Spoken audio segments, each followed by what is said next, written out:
Good afternoon, everybody. Thank you so much for being here. My name is David Plyler. I'm at the Music Division at the Library of Congress. And this is our final event of our Augmented Realities Video Game Music Mini Fest. So we've had a great weekend, and we're so happy that so many people were able to come to these events. Today we're going to finish out with composer and author Winifred Phillips, who will be speaking about her music and also just the whole process of composing video game music and how that works. She will also have, our bookshop has her book on composing game music and just that intersection there that will be on sale, and there's in the back, and that she'll also be signing afterwards for those who are interested. So please join me in welcoming Winifred Phillips.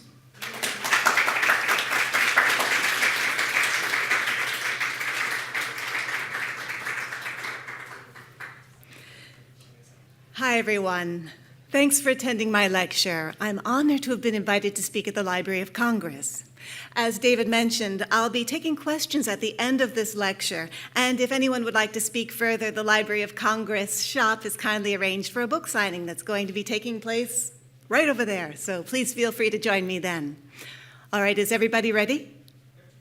Let's get started. As David mentioned, my name is Winifred Phillips, and I'm a composer of music for video games. You might also know me if you've read my book, A Composer's Guide to Game Music, published by the Massachusetts Institute of Technology Press. I've composed music for lots of games on lots of different gaming platforms, ranging from phone games and simple handhelds all the way up to state-of-the-art virtual reality systems. My best-known work includes music for games in 5 of the biggest franchises: Assassin's Creed, Total War, Little Big Planet, The Sims, and God of War. I'm here to talk with you about the interface between music composition and video game design. Now, this is the pinnacle of sophistication in terms of music implementation in games, so let's take a look at an example. In the video you're about to see, notice how the music changes as the main character moves from the road at the bottom of the screen all the way up to the top where he crosses a rushing river.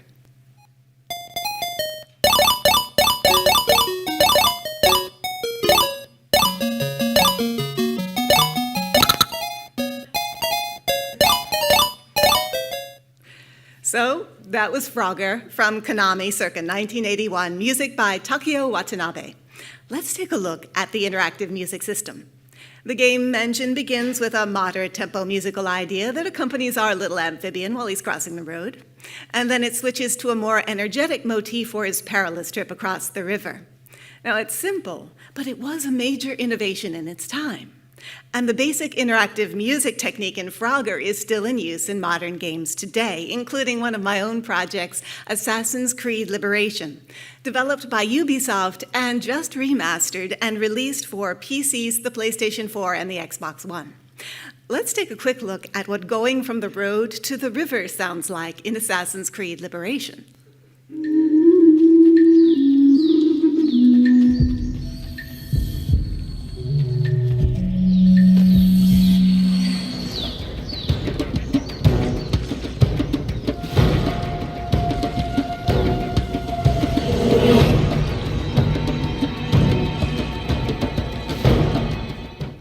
So we've looked at a dynamic game music system applied to vastly different musical scores. With Frogger, we've seen a chiptune score from the early days of video gaming. And then we've gone to the high production values of this orchestral game music that I composed for Assassin's Creed Liberation, which will be performed as a part of the Assassin's Creed Symphony World Tour. Now, just to give you an idea of how far game music has come, the Assassin's Creed Symphony will be having its premiere performance at the Dolby Theatre in LA in June this year with an 80-piece orchestra and choir. And yet the design construction for this music has remained remarkably similar to the early days of game design. It's a simple music system, and it's made up of components that are assigned to specific tasks: a track for exploring the environment, and another for rowing down the river. It's the triggering of these components that makes the music interactive, and the triggers depend on the actions of the player. If the player just decides to turn around and keep on exploring, then the exploration music will continue, and the rowing music may never begin. It's all up to the player. That's what interactive music is all about. Of course, this was a simple example. From here, things get a lot more interesting. As composers working in video games, we spend a lot of time concerned with a few important questions. How do we structure this music? How many components? How many triggers? How do we mix it? And how can it best serve the action of the game? Over the course of this talk, I'm going to be giving you an overview of the main forms of musical interactivity that have shaped the scores of modern games and vintage ones. I'll be showing you examples from some of my own projects so I can share with you what I've learned about interactive music while on the job. And we're also going to be looking at some examples from some other games that have touched upon interactive music as well, so that we can get a more broad overview of the topic. Along the way, we'll be discussing the functionality of each dynamic game music model and the way in which the player gets to interact with the musical content. But first, let's get a preview of what we're going to be covering today. Interactive music is currently split into two defined categories. The recorded music approach entails the use of audio files like WAV, OGG, MP3, and other similar file formats. This category is currently subdivided into two specific techniques: horizontal resequencing and vertical layering. And then there's the music data method, in which the music isn't fixed into an audio file format at all, but instead it's saved as performance data in the MIDI protocol, or less often the mod file format, or it's worked into a generative-based music system. I'll be spending the most time today on the recorded music approach, but since that's used most heavily in modern games, but I'm also going to be doing an overview of the music data methods as well. Now, let's take a step back and look at another simple but effective way of making music interactive, by tasking the player with following it to its source. Let's listen to a track I composed for the video game God of War from Sony Interactive Entertainment and watch one of the ways in which the player can interact with the music in a very direct way. There is safe passage through the deadly sands, but only those who hear and follow the siren's song will discover it. You must find the sirens, Kratos.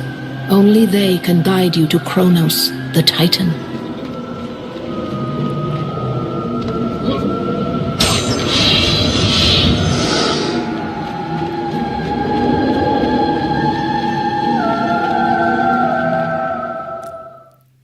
So in that gameplay scenario from God of War, the player follows the music, which adjusts its spatial position and becomes either louder or fainter, depending upon the player's proximity to the source.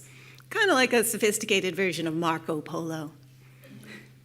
Let's take a look at another example of this technique from one of my more recent projects, the Dragon Front virtual reality game, developed by High Voltage Software and available now for the Oculus Rift and the Samsung Gear VR. Dragon Front is a traditional high fantasy adventure in virtual reality. Each game session is a self-contained match on a playing field loaded with fantasy monsters and machines.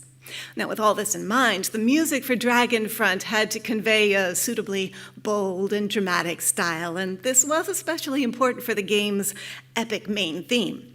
So I composed a big victorious anthem that played in full encompassing stereo as the opening logo sequence starts up. Now, the theme music was designed to follow the player into the hub area, but bombastic music in the hub area could have been distracting. So at this point, the music moves from a direct channel to the player, and it takes up a position in the environment as though it were issuing from speakers somewhere. Let's see how that worked.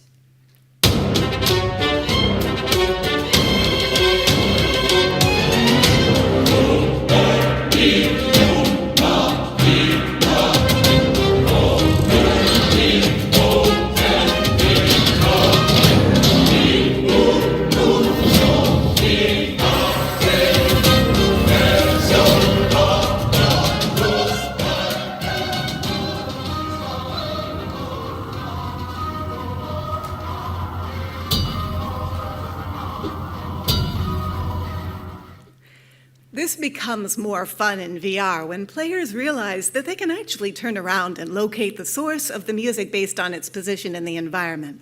Watch how players can look around in the Dragon Front hub area, locate the source of the music, and actually turn it off if they want to.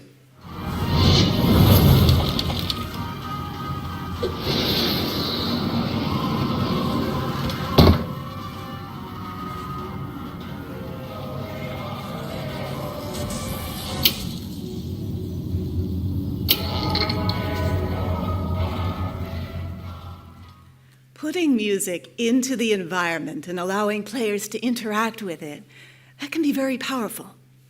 Let's look at another example, Babylon Battle Royale, due to be released on multiple virtual reality platforms by developers Kite and Lightning.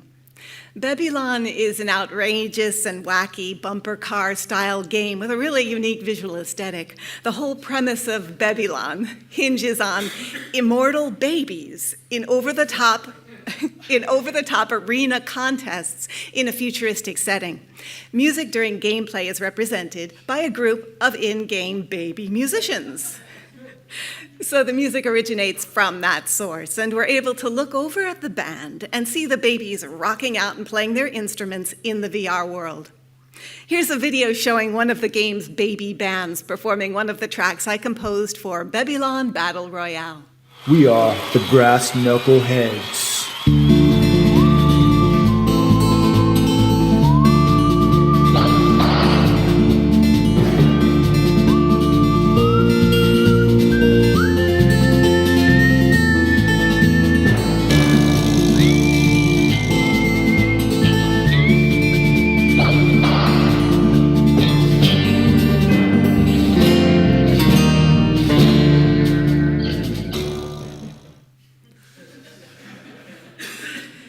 So as you can see from the baby bands of Babylon, it's possible to have a game in which all of the music originates from a visible in-game source, in this case, an in-game rock band.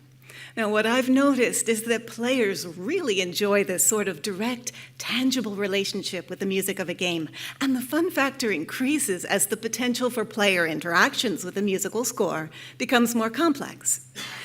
As gamers, we like to feel as though we're participating in the way in which the musical score is composed and presented. We like the illusion that we're contributing to the creation of a piece of music. And we can actually trace that enjoyment of interactive music all the way back to the 18th century. Mozart and Haydn may have been the first composers to create interactive pieces of music. They did this with a very clever game. It consisted of a large assortment of individual measures of music, all numbered. Players rolled dice, and depending on the numbers they rolled, the measures of music would be put into a particular order. Now, the final result was a piece of finished music that seemed to be completely original to whoever had rolled the dice. These musical dice games were enormously popular. Even in the 18th century, people loved the sensation of power over a piece of music, of being able to interact with it, to change it into something new. Now, this brings us to the first model of musical interactivity we're going to be talking about today. It's called horizontal resequencing. Now, in a lot of ways, horizontal resequencing is a lot like that musical dice game that we were just talking about. The music for a horizontal resequencing model is recorded into an audio file format, and then it's constructed in segments or chunks so that it can be arranged and rearranged into different orders. Essentially, it can be resequenced. Now, we call it horizontal resequencing because we're picturing time as a horizontal phenomenon, flowing from left to right, kind of like the notes on a staff of music. When we switch the order of musical chunks, we're altering their position in time, which we perceive to be horizontal. So now let's examine a fairly straightforward horizontal resequencing model as it was used in one of my own projects, the Speed Racer video game from Warner Brothers Interactive.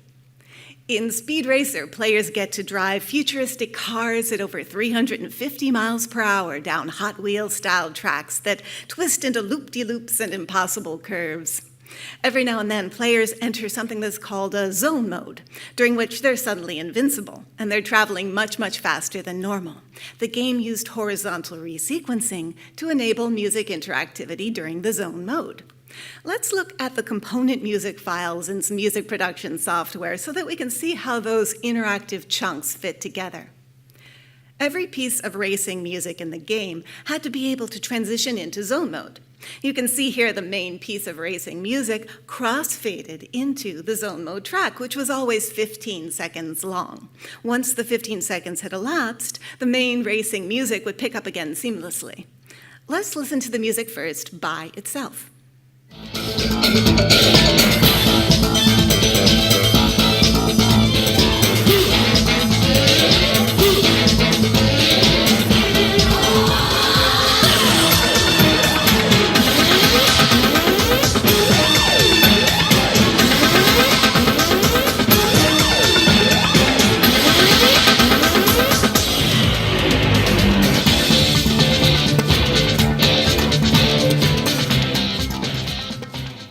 Okay, now let's see how that worked in the game.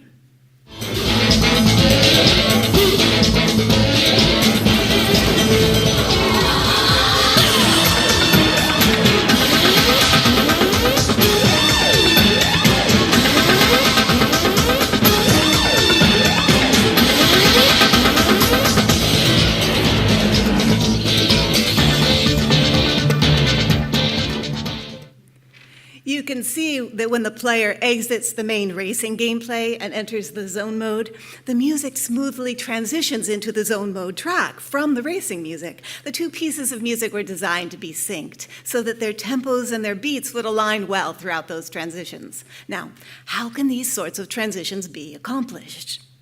One common way is in the placing of digital markers within the music files, dropping them in locations that would make for good switching points from one interactive music file to another.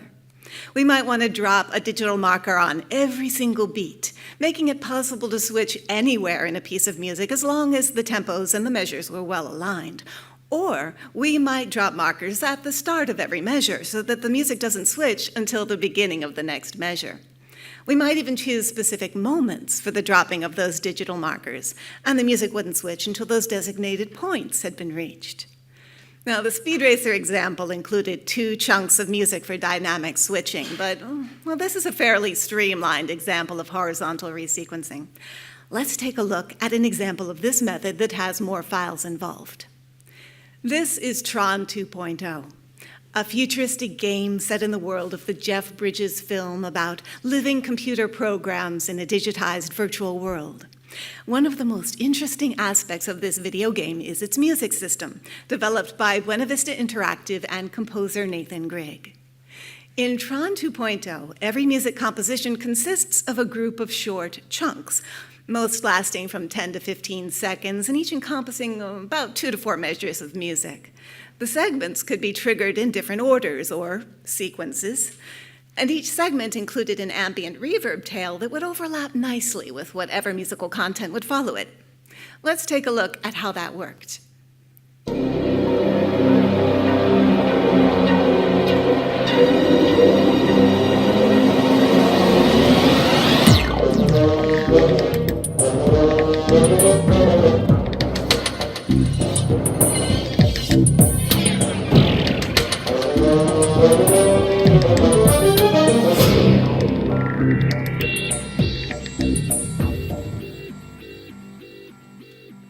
One of the advantages of formatting game music this way is the ability to alter the order in which musical events take place.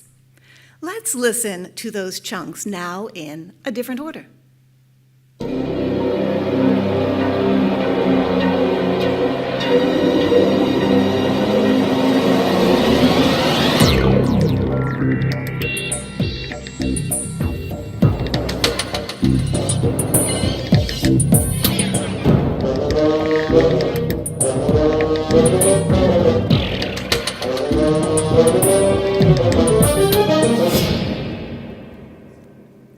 Rearranging the order of musical content makes the music feel less predictable, which in turn makes it seem less repetitious. Repetition fatigue is a big problem in the field of video game music, and it stems largely from the nature of games themselves. Games are much longer experiences than those we might have in other forms of entertainment media, like film and television programs. Players can spend a lot of time in any in-game location, so the music associated with that location has the potential to be repeated indefinitely. With a horizontal resequencing model like the one employed in Tron 2.0, the music can fluidly juggle its ideas into different sequential arrangements, and this has the potential to keep the music feeling fresh for much longer. All right, now let's see how that system worked during actual gameplay in Tron 2.0.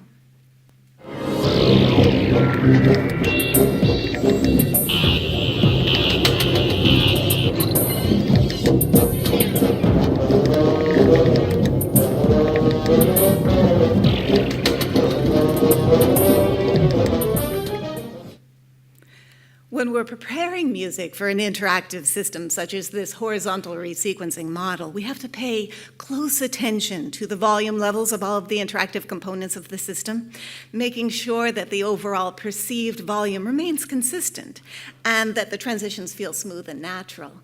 Any sudden jumps in aural intensity can jar the player and alert the player to the artificial nature of the music system, so that's going to be something we need to avoid. All right, let's look at another situation in which horizontal resequencing is used, and this is one of the trickier situations for a game audio professional. Can a licensed track be adapted into this system? Now, clearly, if a composer is creating custom music for horizontal resequencing, then the resulting composition is going to be structured in an ideal way. So, is it possible to make a traditional linear music track work within a horizontal resequencing model? In the game Luminous from Q Entertainment, the music system integrated licensed music into an interactive framework that employed horizontal resequencing. Let's see how the audio team made that work. In Luminous, players manipulate falling blocks. The mechanic is somewhat reminiscent of Tetris. Line up the blocks to form solid colors, and they disappear, awarding the player with a point bonus. Now, the audio team at Q Entertainment made the music respond to those point bonuses in a really interesting way. Let's take as an example the track Shinin' by Mondo Grosso. It's an electronica track, and it's built around lots of repeating patterns, which actually makes it pretty ideal for this interactive music system. In the game, the music would often loop a short section of the track repeatedly until the player had progressed sufficiently to trigger the music to move forward. We're about to listen to the track here. Let's pay particular attention to the lyrics. The first phrase is world of silence, creepin' sightless time. And the second phrase is port of sadness, sleepin' flightless mind. So let's hear how that sounds. World of silence, creeping silence time, port of sadness, sleeping flightless mind, word of silence, breaking flightless line. Okay, now during gameplay, the player would be manipulating those falling blocks, and the music system would be playing the song, and then suddenly it would start looping a short section of the song over and over and over again until the player had progressed sufficiently to trigger the music to move forward. Now remember that first phrase, world of silence, creepin' sightless time, that's the phrase that's about to repeat. Word of silence, creeping silence time, word of silence, creeping silence time, word of silence, creeping silence time. Now let's see that interactive music system in action in the game. Word of silence, creeping silence time, word of silence, creeping silence time, word of silence, creeping silence time, word of silence, sleeping flightless mind and shining, shining, shining. Using a licensed track, this horizontal resequencing music system gave players the opportunity to feel a burst of accomplishment when the music moved forward and progressed into something new. So now we've discussed the first model of music interactivity we're going to cover today, horizontal resequencing. So let's move on to the second, vertical layering. What is it? Well, let's start with a comparison from the world of audio engineering, stem mixing. The recording of a musical performance that embodies some isolated part of the overall composition. Let's say the lead vocal in a pop track or the French horn section in an orchestral piece. Now, by recording these elements separately, we get to have enhanced control over those elements when we're mixing the final recording. Now, taken to the extreme, we might separately stem every single instrument in an ensemble. Or conversely, we might group the instruments into subsets that represent a certain percentage of the whole. The vertical layering technique shares a lot in common with the stem mixing process. In vertical layering, a music composition is recorded into an audio file format, but the whole performance isn't captured in a single audio file. Instead, it's sectioned out into separate audio recordings that together embody the whole composition. And we call it vertical because we're picturing these simultaneous components as stacked on top of each other in a vertical tower. Well, like the notes of a chord on a staff of music. The music is structured so that the game's audio engine can essentially act like a virtual mixing engineer, adjusting the volume levels of every single stem, turning some on, some off. Now, this is great because then the audio team can create triggering points in the game where layers get adjusted, activated, or deactivated according to what's happening during the course of play. Because this music is subject to these kind of radical changes, it has to be structured so that its isolated components are satisfying to listen to by themselves. Now, that's the main difference that separates vertical layering from stem mixing. When we stem in the traditional recording environment, we're intending to create a final track in which all of the stems are playing together. But that's not necessarily the case with vertical layering. Let's take a look at an example.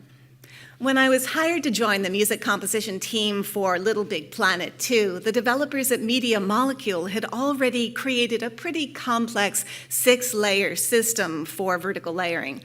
So it's a great example to show off the power of the vertical layering approach.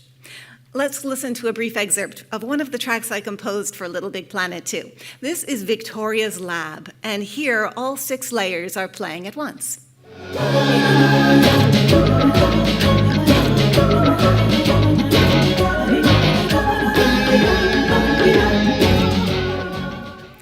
Well, you can hear there's a lot going on here, so let's break it down. 6 layers, each with distinct content. There's the drum layer.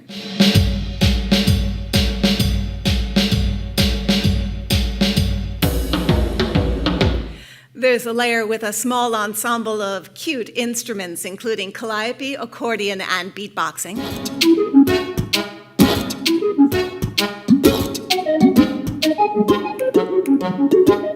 There's a layer with a small women's ensemble singing in counterpoint.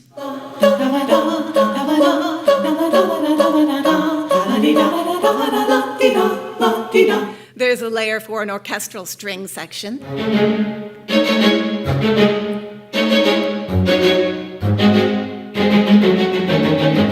There's a layer for a soprano diva and a Gothic organ.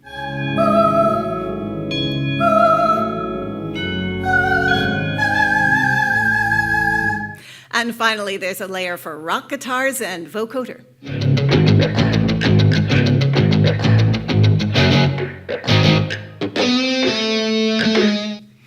What makes this track so flexible for interactive implementation is the broad range of contrasts between the content in each layer. Now, when you play them separately, they each project a distinct emotional atmosphere. But that changes as the game engine begins to manipulate their volume levels, activating and deactivating the layers and combining them into different subsets according to what's going on during gameplay at any given time. Let's listen to this track in action. Here are a few excerpts of gameplay from the Victoria's Lab level of Little Big Planet 2.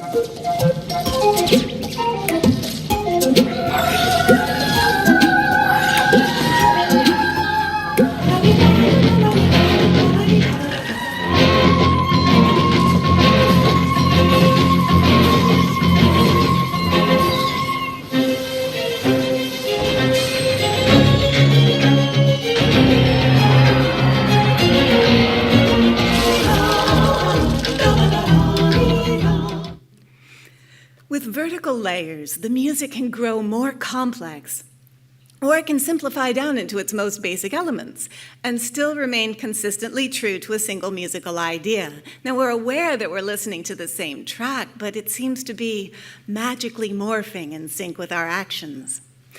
Here's another example, the video game Portal 2 from Valve. Composer Mike Moraski used vertical layers to sync the music with the player's actions. For instance, a low and slow music layer for when the player is navigating a series of platforms.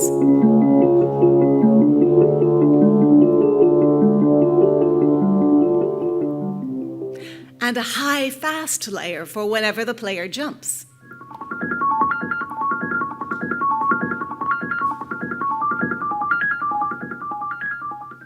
Now here's some gameplay from Portal 2. Notice how the slow first layer is joined by the fast second layer whenever the player jumps.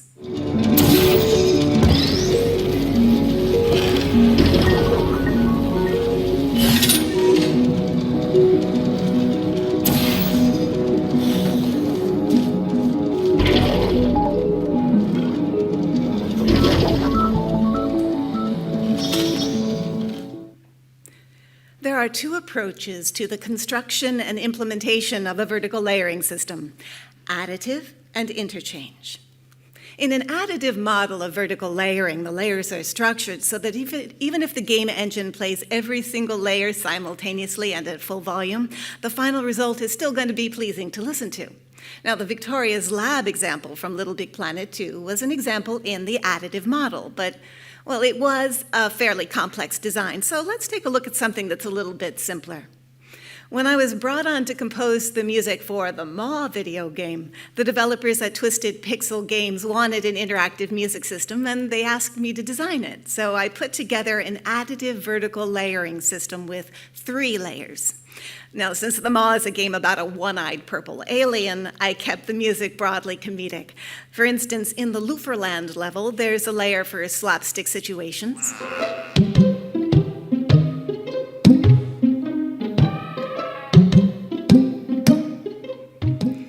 There's a layer for just wandering around and exploring.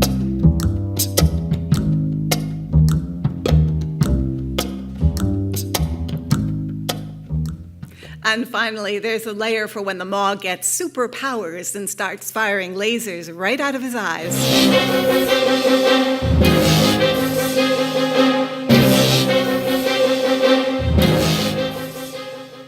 Since this is an additive composition, all 3 layers needed to be complementary when they were played together. So let's watch some gameplay excerpts to see how this worked during the Maw video game.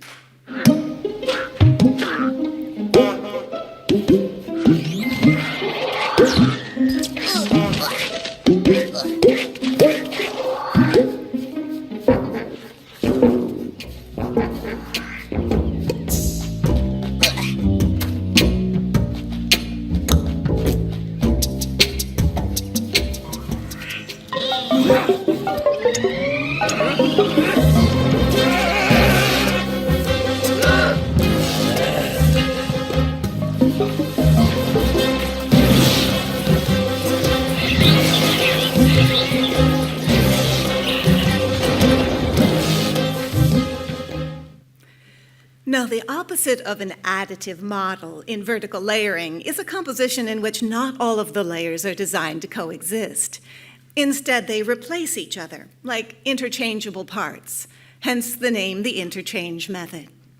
Interchange construction is not as commonplace as additive because it's not as flexible. If some of the layers can't be played together, that does reduce the number of interactive combination possibilities. However, we do encounter the interchange model occasionally, and in one of my own projects, Spore Hero from Electronic Arts, I created an interchange dynamic composition in vertical layers. The Spore Hero video game is a science fiction adventure, and it begins with a menu system including 3 gameplay modes: the main menu, the battle mode, and the Sporepedia. Now, for this menu system, I composed an interactive track in vertical layers according to the interchange model. Here's the main menu layer.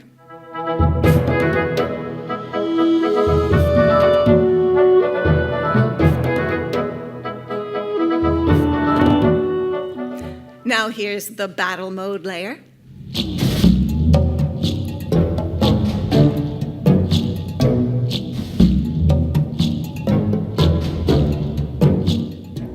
And finally, here's the Sporepedia layer.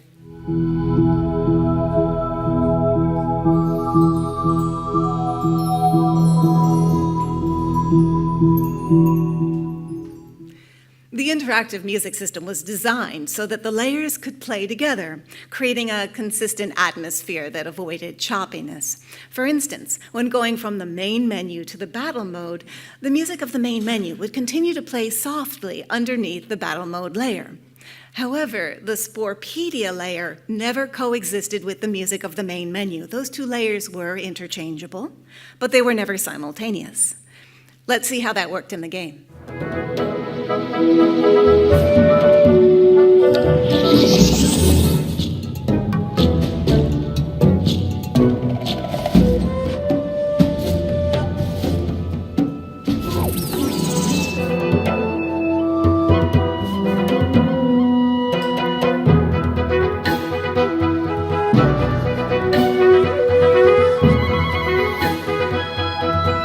So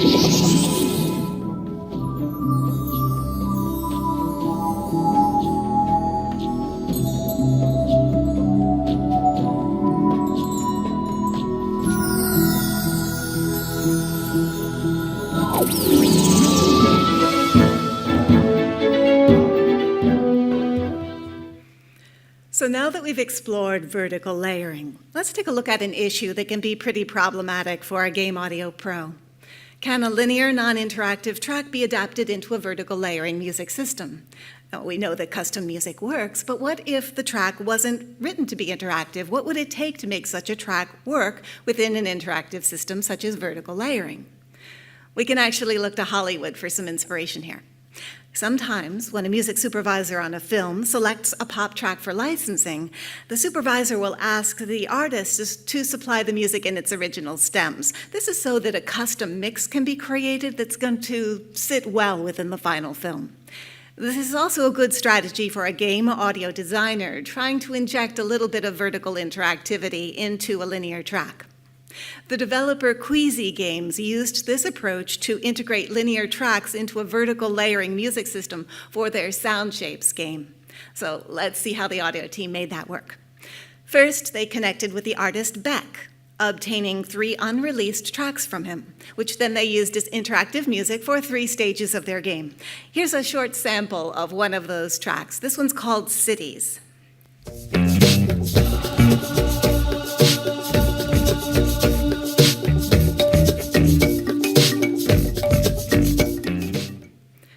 The audio team connected specific layers in the music with specific stages, so that when the player progressed from one area of the game to the next, associated layers of the music would activate or deactivate. So let's take a quick look at how that functioned.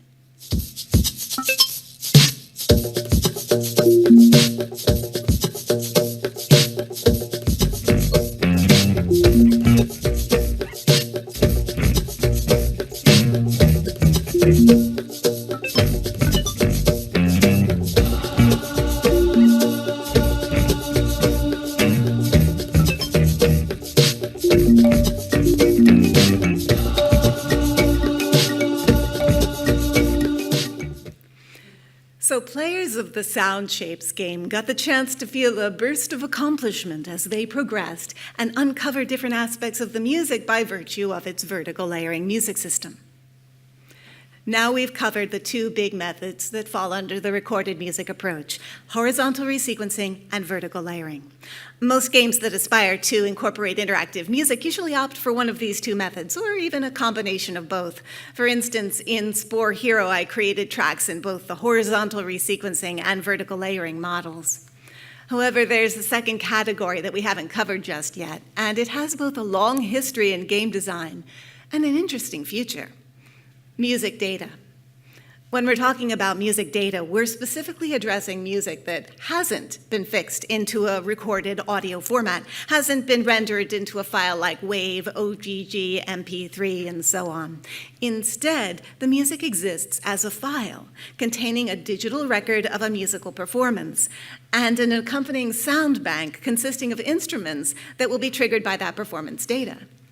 Now, after hearing that description, most composers and game audio pros are going to instantly think of MIDI, otherwise known as Musical Instrument Digital Interface. It's a data format in heavy use in music production and composition. It's been a mainstay in recording studios since the early 80s.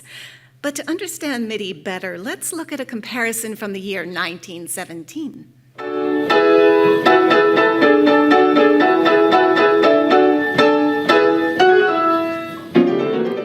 Igor Stravinsky is well known for his masterworks for orchestra, such as The Rite of Spring and The Firebird. But he also liked the idea of creating music for an instrument that didn't require musicians at all, instead preserving a record of a musical performance as data. We were just listening to a player piano perform Stravinsky's Etude for Pianola. Notice the piano roll. The perforations embody the instructions for note events in the musical composition. Today, our modern MIDI software applications take their visual look directly from piano rolls. The note events are recorded as data, and they trigger musical instruments or sound banks to emit their sounds according to the instructions they're receiving. Now, here's where things get interesting. If the music exists as a set of instructions and a digital sound library, then it's possible for a video game's programming to manipulate those instructions directly, fiddling with every single instrument and manipulating their performances in lots of different ways. Video games were using MIDI extensively in the early 90s, and one of the most iconic examples of this is an early PC game called Monkey Island 2: LeChuck's Revenge. Developed by LucasArts, the game was released in 1991, and it featured the LucasArts patented music system known as iMuse, or Interactive Music Streaming Engine, which was used by the music composition team at LucasArts. The iMuse system could add melodies or subtract them, change which instruments were playing which parts, adjust the tempo and the key, or even change on a dime from one track to another using seamless transitions.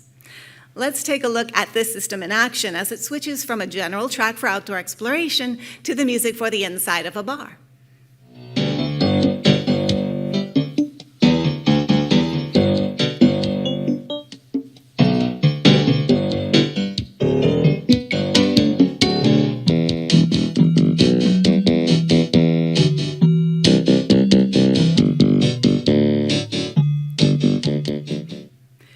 This video game soundtrack is now over 2 decades old, and yes, it certainly does show its age, yet the music system was revolutionary.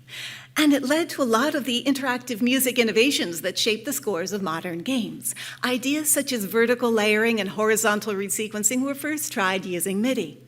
And the format itself hasn't completely faded away, although its use has certainly dwindled over time.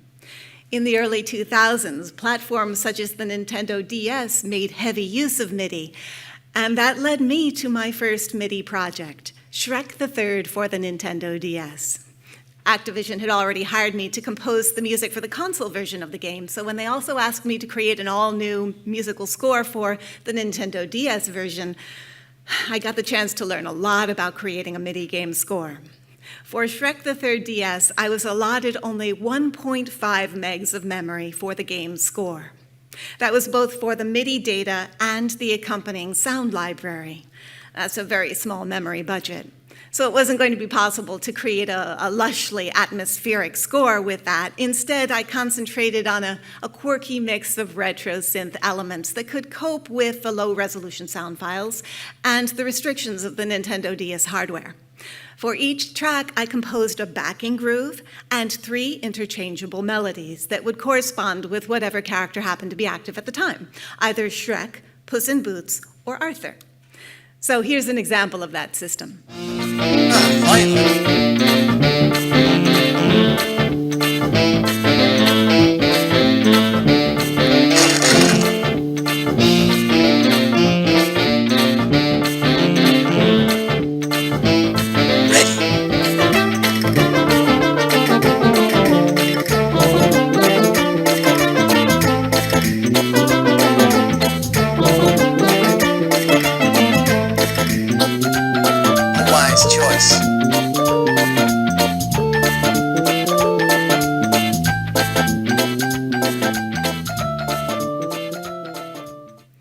Since the release of the Nintendo 3DS, MIDI scores have largely been supplanted by audio scores for Nintendo's handhelds, but MIDI hasn't entirely fled the scene.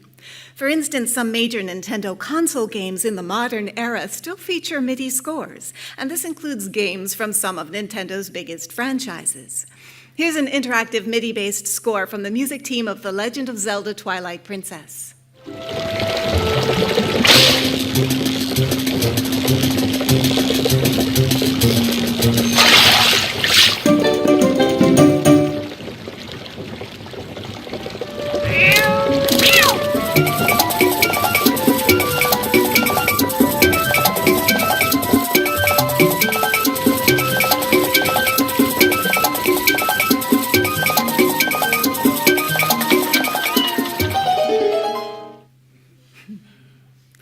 Also, in recent years, some games have included tools that allow players to create music for their own levels. These games typically feature MIDI sequencers, which are MIDI-based applications that record note events as data and then play them back. Players used these sequencers to create music for their own levels, and the original composers from the game's music composition teams would also use these same sequencers to create music for the games. Usually characterized by an electronic sound palette, this music can take advantage of the extensive adaptive possibilities that are inherent in the music data format. Let's see an example of this sequencer-based game music. This is from Sound Shapes. The music is Extraterrestria by the artist known as I Am Robot and Proud. Notice how the music reacts to the gameplay.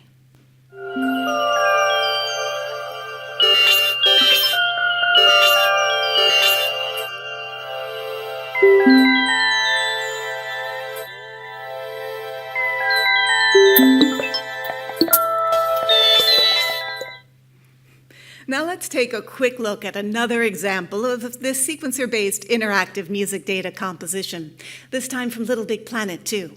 This is Wood Ringer by the artist Bayon. Watch how the music system triggers the bass line to begin just as the player is swinging across a chasm.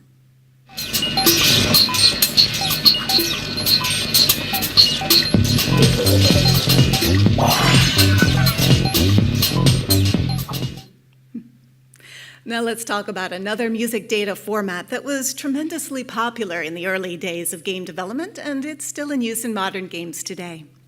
In early video games, the mod, or module format, was popular for a lot of reasons. It has a lot of similarities to MIDI. Both file formats consist of music data designed to trigger a sound bank. However, the mod format allows the sound bank to be compressed into extremely small file sizes, smaller than are possible with traditional MIDI. Plus, the sound bank can be incorporated directly into the mod file and doesn't have to exist separately. And finally, mod files can store their music data as chunks of numbered musical patterns, and these can be reorganized and shuffled around as the audio team sees fit. One of the earliest examples of this can be found in the simple music interactivity of the video game Pinball Fantasies, created by Olaf Gustafsson and the team at Digital Illusions. Let's watch a little gameplay from Pinball Fantasies. Notice how the music changes quickly in response to the pinball's trajectory and speed.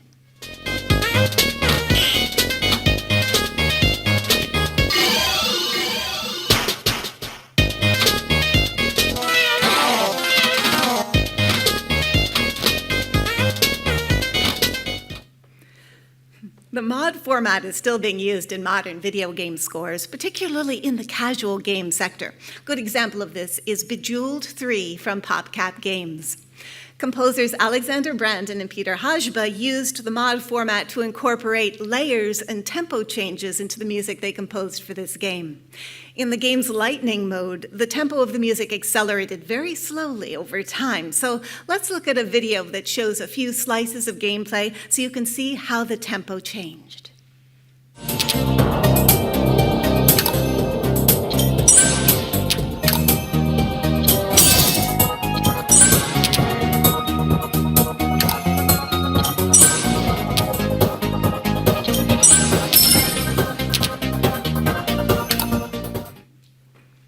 So now we move on to the final category in our exploration of music data in games. Let's return for a moment to those musical dice games we were talking about before. You remember, the rules allowed for the creation of interactive music from a set of musical fragments that were shuffled according to the roll of dice. We've discussed a bunch of interactive music techniques today, and most of them could be compared to those musical fragments from that 18th century dice game. But generative music is different. It actually shares more in common with the dice. Generative music is founded on the concept of indeterminacy, the insertion of chance into the way in which music unfolds, and the ability to randomize a track's musical components in order to keep the listening experience constantly fresh and new. Now, to better understand this idea, let's start by examining one of the very earliest examples of generative music. In 1985, composer Peter Langston invented a system he called riffology for the opening title screen of the video game Ball Blazer from Activision. Now, riffology is a nice demonstration of the core principles of generative music in action. Mathematical probability resides at the very heart of the riffology system, a set of conditional statements that sort of resemble your classic if-then. So let me give you a theoretical example of such an if-then statement. Let's say we have a piece of music and it's in G major.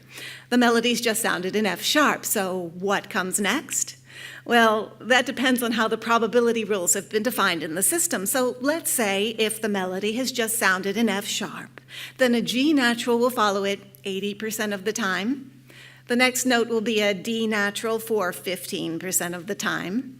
And an E natural will only sound 5% of the time. And there you have the core idea behind generative music. And also the reason why it's sometimes called algorithmic composition, since it's essentially a procedure for the calculation of musical variables. For Peter Langston's riffology, the system would choose from a set of 32 melody fragments, and it would calculate which fragment was going to come next, depending upon the conditional statements that Peter Langston had built into his system. Now, in this way, the melody would spin out very unpredictably. So let's hear how that sounded during the opening title screen of the video game Ball Blazer. Notice the foreground melody in the upper register carried by a high-pitched tone.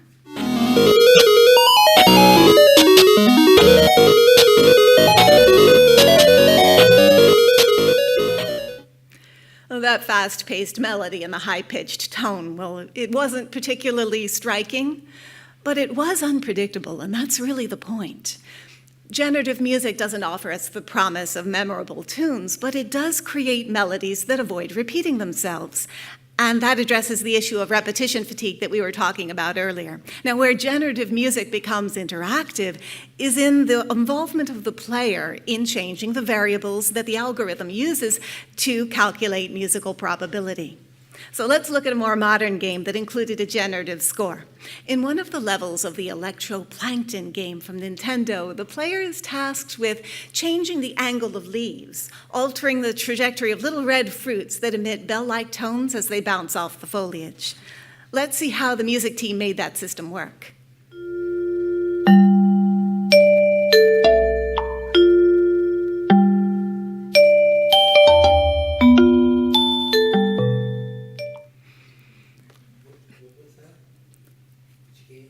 Electroplankton. Now, as you could see, the result is a little reminiscent of wind chimes, which are essentially generative musical instruments themselves, since their tones are generated by probability factors and chance. So let's take another look at a modern game that incorporated a generative score. In the Spore video game from EA Maxis, players start as single-celled organisms in a process of simulated evolution. In this gameplay video, you'll hear that the music team at EA Maxis created a foreground melody with a randomized quality. It's a little reminiscent of Ball Blazer. And you'll also notice how the music grows in complexity as the player progresses.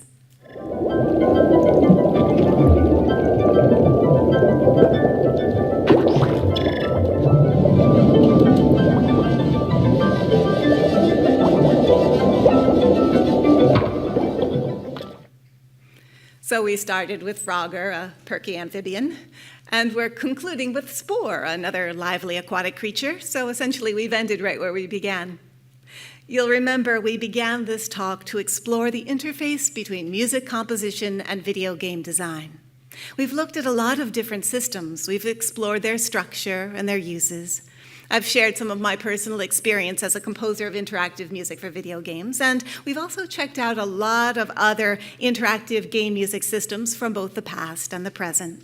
We've looked at the recorded music approach, checking out both horizontal resequencing and vertical layering, and we've also explored the music data method, expressed either via MIDI, mod, or by virtue of a generative music system. Now, all of these various forms of interactive music don't exist in isolation. Traditional linear music also has its place, and there are times in which linear music really is the only viable solution, particularly during narrative, story-driven moments of a video game. Linear and interactive music can work together. Since the 18th century, people have enjoyed playing games that give them the illusion of control over the structure of a piece of music. Players like the feeling of direct interaction with a musical composition. So when game composers are constructing an interactive music system, our goal is to increase that sensation of power and fun, to make the music feel reactive to the player's every move. Now, when it's all said and done, our first responsibility is to meet the music needs of the game and entertain the people who are playing it. We strive towards musical excellence using whatever tools we have at our disposal. Now, I hope you've enjoyed learning about the interface between music composition and video game design. Thanks very much.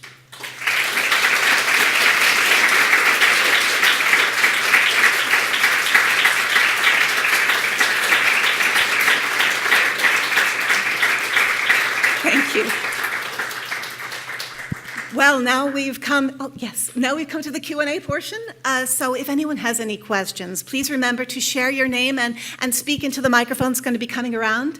Also, if anyone would like to speak further after this, the Library of Congress shop has arranged for a book signing that's going to take place right over there. So please feel free to join me then. All right, so if anyone has a first question. So I was wondering, I know like copyright's a big thing, and you were saying that you usually have to take from like other games, even in the past. So I was wondering, like, how do you approach that to where you can change that so that you can avoid having that copyright issues, at least from your experience? Oh, well, copyright is a very interesting and important aspect of our work. I mean, a lot of games are structured specifically around the idea of using licensed music. I'm sure you can think of a lot of electronic arts sports games in which music is introduced that for the first time, and you find a band that you really love by playing one of those sports games. That's been a really big avenue for young artists to make their start, and it's been great for the music community at large. But that's something that especially a company like Electronic Arts is really serious about, to obtain the rights and to compensate artists in a way that makes sense and is good for their careers. So copyright is something that is very important. And no game developer wants to find out that they've used a piece of music and then they haven't secured the rights appropriately so that they can't move forward with it, particularly if you've fallen in love with a track and you've incorporated it into your game, and oh, God forbid, you've actually structured your gameplay around it, and then you find out you can't use it. So yeah, copyright is super important, and it's great that the Library of Congress has served the artistic community for so long in making sure that artists are protected, and that this kind of creativity can continue in a way that satisfies both our audiences and also the artists making the music. Well, thank you. Hi, my name is Ed. What challenges do you face or conventions do you follow when you are mixing down, say, like a dynamic piece of music for a retail CD release or promotional material? How do you make that stay interesting to the listener if it's not as dynamic as it once was? Ed, that's a fantastic question. Thank you so much. That's a really interesting process, because a lot of the times when you're composing music for a game, you're essentially composing a lot of different bits and pieces. So, and you know that during gameplay, they're going to be triggered by the progress of the player. So it's essentially a flexible, fluid story that might happen. But you have all of these bits and pieces, and afterwards, when I'm creating a soundtrack, and I've done that several times now for various games, I try to think about the most impactful course that the player might have taken through that level, through that piece of music, and all of the bits and pieces that are associated with it. And then I will construct in my music production software kind of like an ideal course, an ideal way to go through it. And I'll mix it so that it's a memory of the experience of playing that game. A lot of the people who buy these soundtracks are people who have played the games, and they want to own the music because they want to relive their experience. And I take that seriously as when I'm doing this kind of work, creating a soundtrack. I want to create music that's going to light up their memory and give them that kind of warm and happy feeling of having played that game. So that's what I'm thinking about when I'm pulling all of the interactive elements together. I want to create a sort of ideal listening experience. You're welcome. Does anyone have any other questions?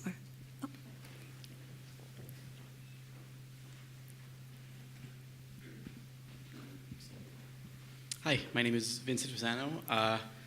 My colleagues we're from the Peabody Institute in Baltimore, studying film and video game scoring. So a couple questions, if you don't mind. a lot of us, I'm sure, have had the question: how did you kind of get into the industry, kind of break into the industry? What was your start? How did you go about all that? Okay.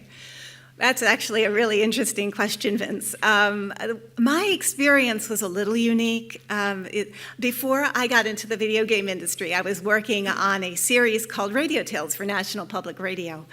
So that was very different. It was like dramatizations of classic stories from literature and mythology for the radio, and that was a lot of fun. So that was my first job as a musician, as a composer. I was creating over 100 episodes of that series. But I'd always been a gamer. I'd been a gamer ever since I was a kid, and it was a really important thing for me. And I remember the one day when I was playing Tomb Raider, and it just, the light bulb went off in my head about the idea of actually creating music for games. And so I kind of got obsessed with it, and I started working on trying to pursue it, finding out who the people are at game studios and trying to reach out to them, and letting them know the kind of work I had done before. I had no game credits, of course, that's the thing. It was an uphill battle, but my timing actually was very good in one instance. I reached out to a music supervisor at Sony Interactive Entertainment right when he was trying to build a music team for God of War. And I had a skill I could offer because I'm also a classically trained vocalist. So he was looking for someone who could create choral tracks for God of War. If any of you who have played it, you know that those big choral moments are such an important part of the God of War experience. So that was something that I could offer. And so he asked me to meet him at E3, and we had our first meeting there. And at the same time, when I was going to E3 to meet with him, I also met with a whole bunch of other people because I thought, if I'm going to be going to E3, is everyone familiar? Electronic Entertainment Expo. It's a big convention in Los Angeles that's held every year for the video game industry. So I thought if I'm going to be going to this big convention, I'd better also try to see if I can make some more work happen. And so I was meeting with a lot of developers. And I also met with the developers of a game called Charlie and the Chocolate Factory at the same time. It was a tie-in to the Tim Burton film. And so after that meeting ended and I came back, I did some demo music for both projects, for both God of War and for Charlie and the Chocolate Factory, and I was hired for both at the same time. Yeah. So, you can think that's a hugely divergent thing. I mean, one is like light and whimsical and full of imagination, and the other one is dark and brooding and full of, angst. And so it was kind of cool for me, though, because then I got to start my career with two very different tracks. And from then on, that's basically been the way my career's been. I've swung back and forth from, let's say, a kind of a grand and dark orchestral project like Dragonfront or Assassin's Creed, and then I'll swing back to something light and airy like Spore Hero or The Maw. And I've gotten to do that ever since. It's been actually a lot of fun. But my experience has been unique. I can't think of a lot of other composers who started out like that. It's partly just how fortunate I was in my timing. And to answer your question, Vince, it really does need you to just keep with it and to study the industry, to try to understand what's happening, to go to conventions and conferences like the Game Developers Conference, the Electronic Entertainment Expo, and to just try to make yourself known and to reach out. And eventually your timing is going to be good, and you're going to make that connection with somebody who's looking for what you can provide. And then you just can kick off your career from there.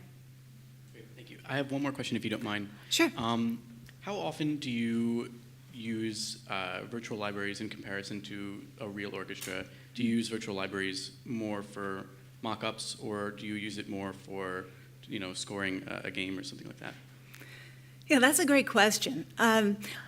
Orchestral sample libraries are something I use fairly frequently, and it depends very much on each project. Now, there have been projects where I've used it just in the mock-up stage at the beginning, and then the project has gone on to record with a live orchestra, so that's always fun.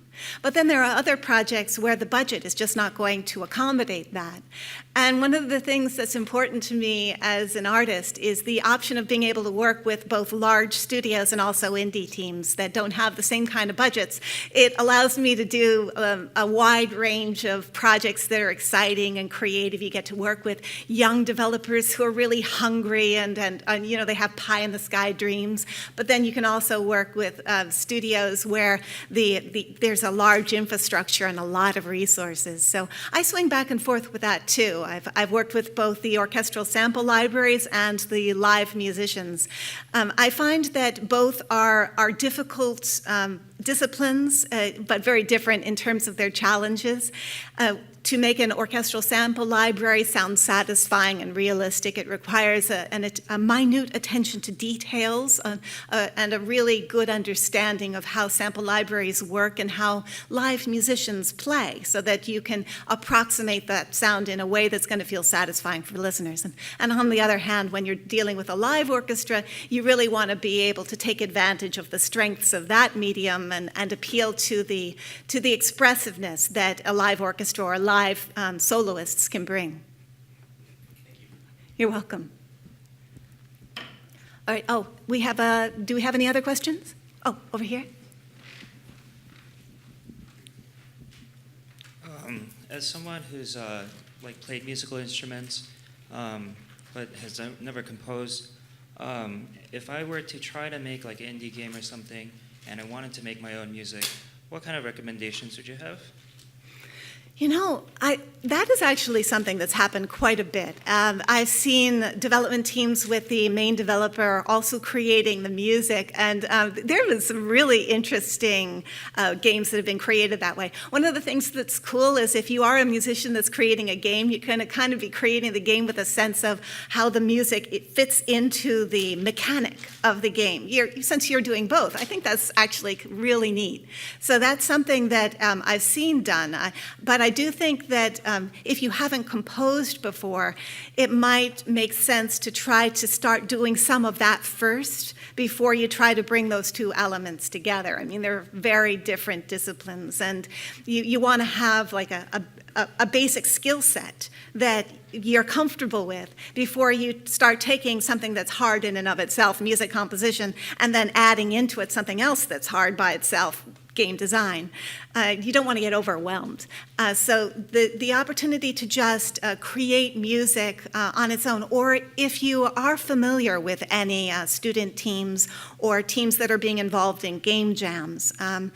For anyone who isn't familiar, a game jam is one of these events in which all of these game developers come together to create games on the fly really quick, and which is actually kind of a lot of fun because it becomes this very festive kind of party atmosphere, and they all create very, very quickly, and it's a way to be very creative and solve problems right on the spot. But it's also a fantastic opportunity to jump into a team right away as the composer and get an opportunity to just think about that part of the game, to create the music within the structure of a team. And I think you'd learn a lot about what goes into music composition for games by doing that first before, you put up like the 1,000-ton weight on yourself of doing both at the same time. Thanks. You're welcome. One more question.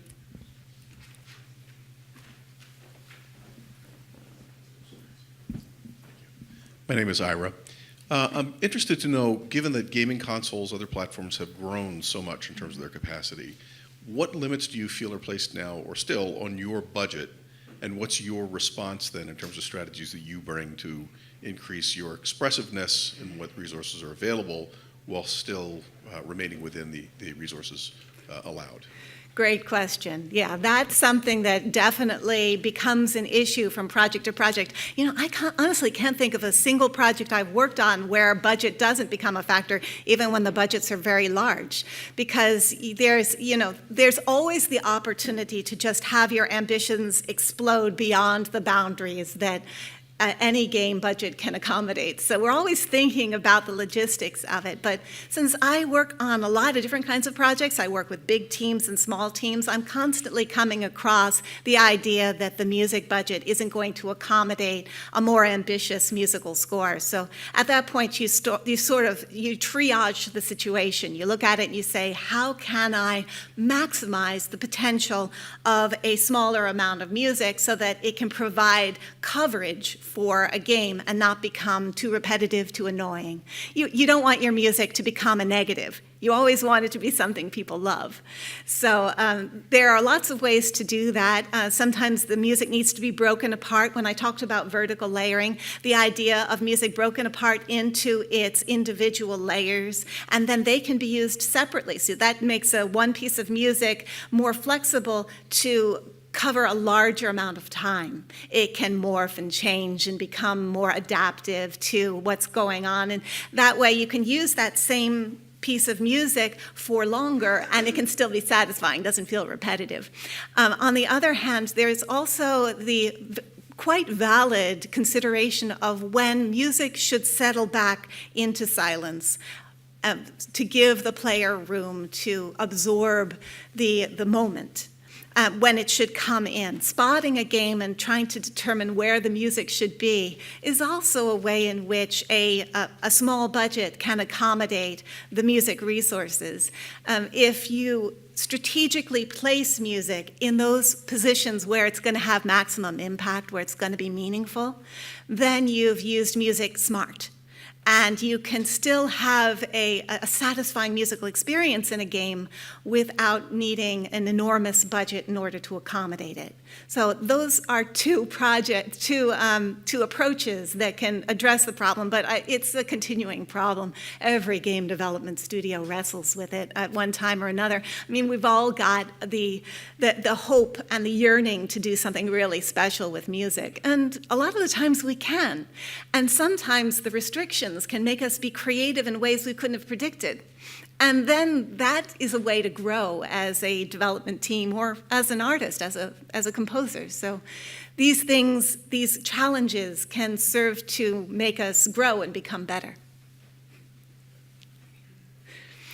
All right. So if anyone has any further questions, or if not, then I guess that we might wrap up here. And thank you so much for coming to this talk. I really have appreciated it. You've been really kind to me. And thank you very much.